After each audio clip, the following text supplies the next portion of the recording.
Sir, I should like to thank the honorable members who have participated in this debate, and I would like to begin by saying that I am sorry that I could not be present on Friday when some honorable members spoke.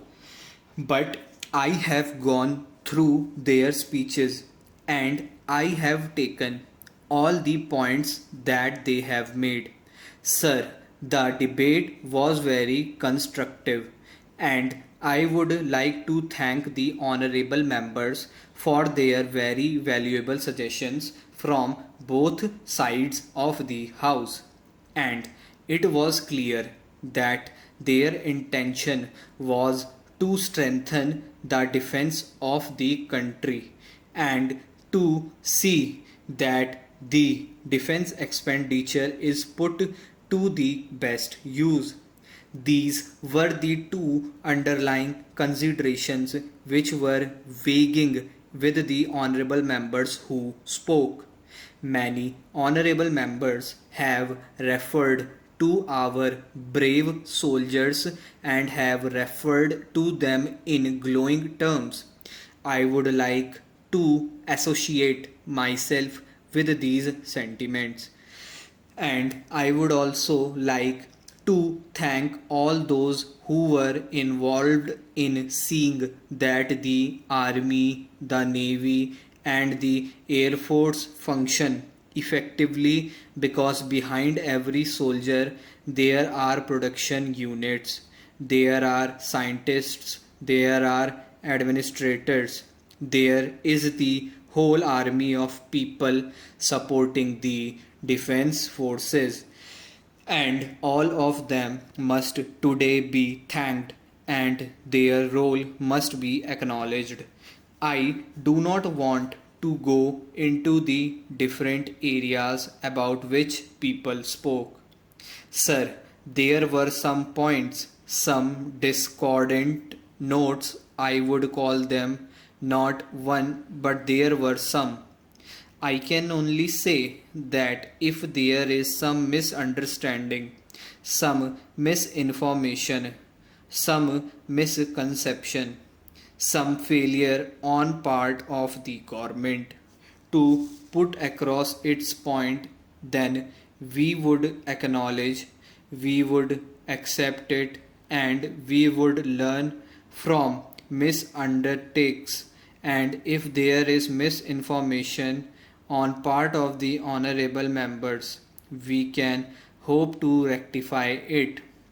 All of us are aware that there are interested parties in our country and there are interested countries abroad who would like to see the progress of India slowed down, who are not easy at the thought of India rising to its full stature and its full power, and who therefore lose no opportunity of trying to demoralize us as a people, who refer to our army and say that the quality of our soldiers is not good, their performance is not good, and that our scientists and technologists are doing second rate work.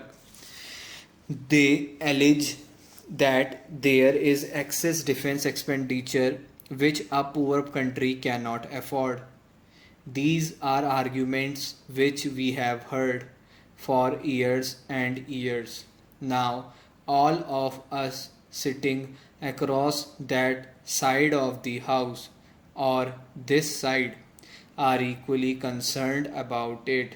Suppose we are developing a weapon system and there is somebody who wants to sell a weapon system, then there is certainly over a period of time an attempt to create the impression that the weapon system we are developing is obsolete before we develop it, and so on and so forth.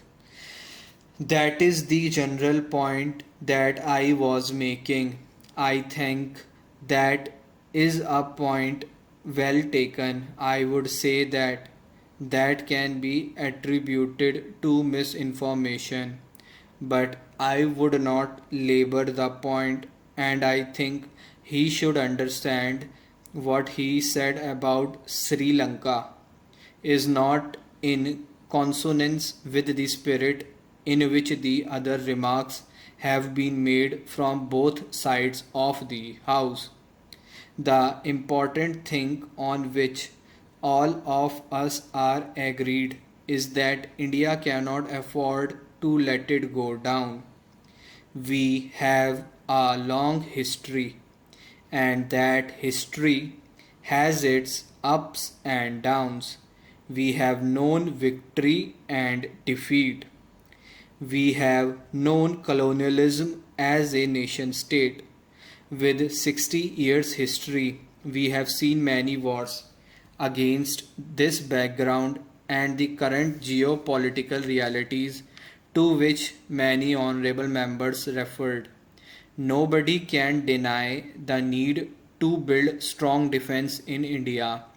That is one point on which I think we are all agreed, and I think all of us know by instinct and by analysis that if we leave a window of vulnerability open in this country, it is the surest way of inviting aggression. That has been our experience, and it is the one thing we must avoid at all costs. The other point on which the House is agreed is that this is too large a country and too important a country to be subservient to any other country, whether in the matter of defense or in the matter of independence of judgment or expression of views. Therefore, we have chosen non alignment in this country since the days of Pandit Jawaharlal Nehru, and it has stood the test of time, and it has the support of all sections of this house and this country. But the price that has to be paid for non alignment is that we have to pay for our own defense.